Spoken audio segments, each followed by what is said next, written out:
Hello Math Wizards, and today we will be having another method of solving quadratic equations by completing the square. Okay, so now let's consider x squared plus 6x plus 5 equals 0. So since we will be dealing with completing the square, kailangan natin i-isolate yung constant term. Okay, so x squared plus 6x is equal to negative 5. We will make the side x squared plus 6x a perfect square trinomial. So mag-a-add tayo ng isang term doon sa side ng equation na yun na magiging perfect square trinomial siya. So since kung mag-a-add ka dito, dapat mag-a-add ka din sa kabila. So you will have x squared plus 6x plus blank equal to negative 5 plus blank. So how are we going to make the perfect square trinomial? So, kailangan yung unang term mo, yung coefficient ng x squared mo is 1.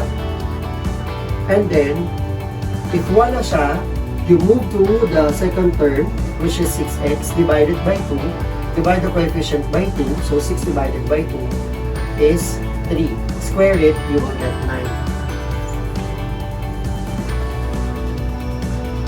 Okay, since we have x squared plus 6x plus 9 as a perfect square trinomial, that is a square of what binomial? That is x plus 3.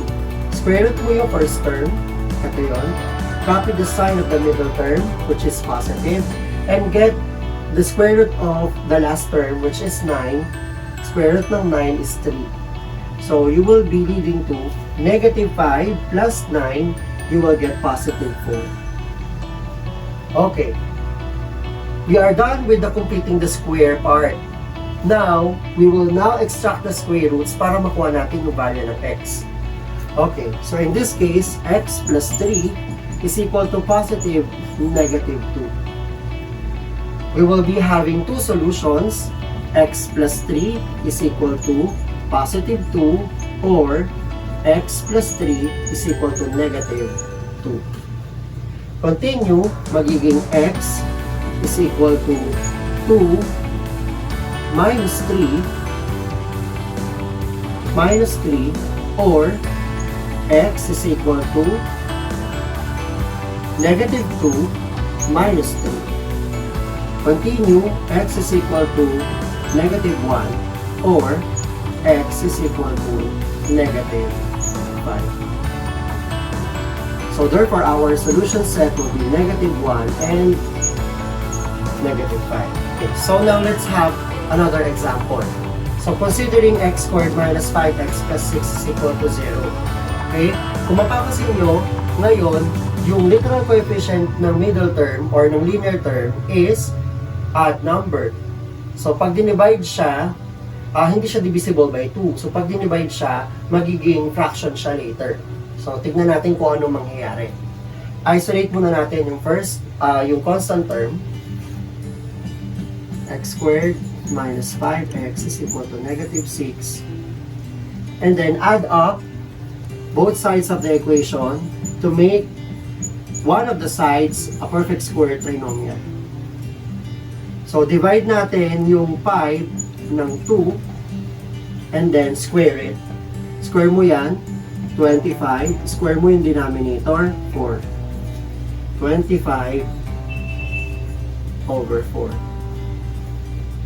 Continue.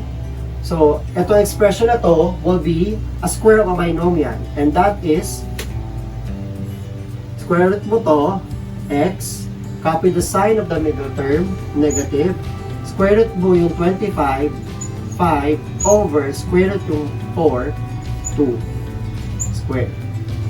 Equal to, negative 6 plus 25 over 4. Ngayon, ano yung multiply natin dun sa negative 6 para magkaroon siya ng denominator na 4? Kasi hindi pwedeng pagsamahin yan agad-agad.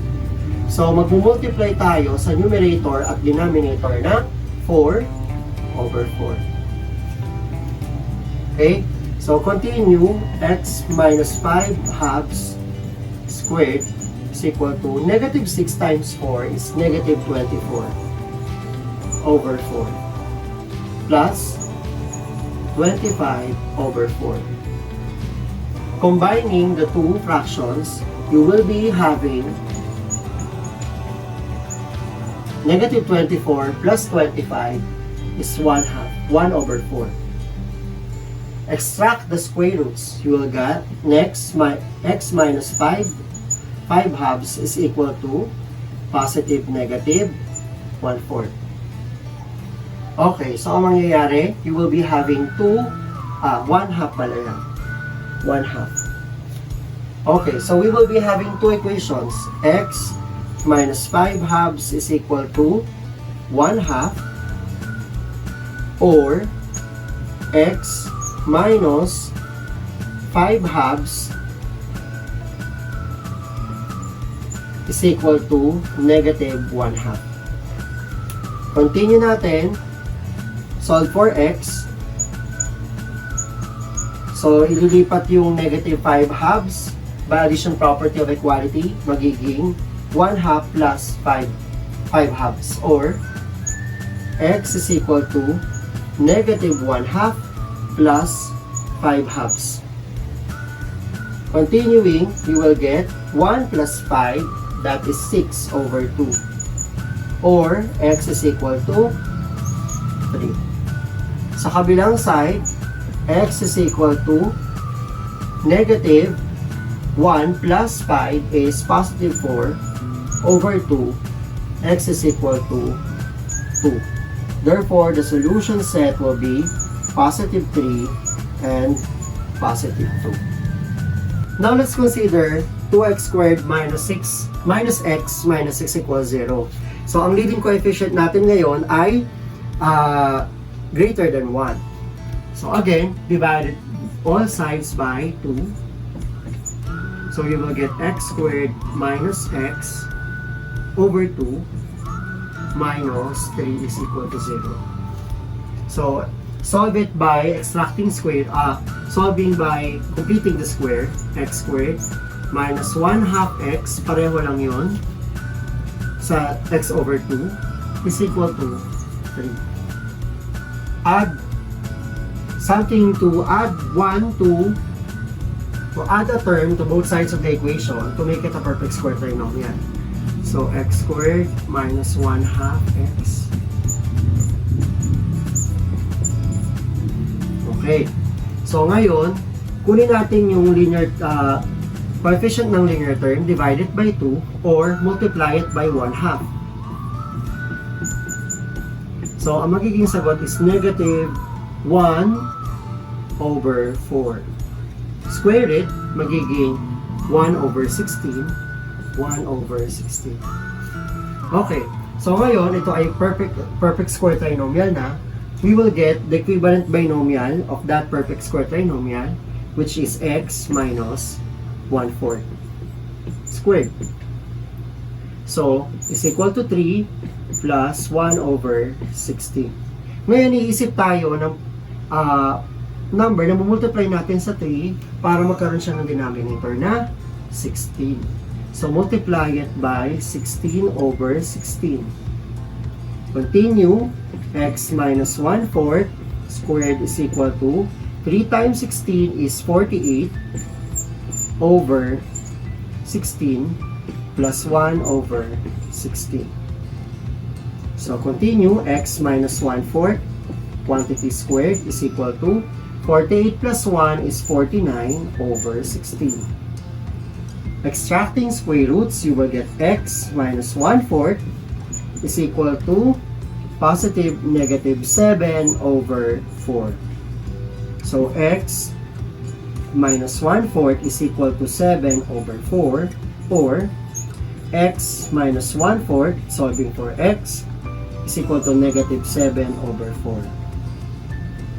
So, lipat yung 1/4, x is equal to 7 over 4 plus 1/4, or x is equal to negative 7 over 4 plus 1/4, that is x is equal to 8 over 4, x is equal to 2, or x is equal to negative 6 over 4, or x is equal to negative 3 halves. Therefore, our solution set will be 2 and negative 3 halves. Okay, now for your practice exercises, try to solve these 5 equations. Like, share, and comment your suggestions on the comment box below, and don't forget to subscribe. To get notified with our latest videos, just click the notification bell.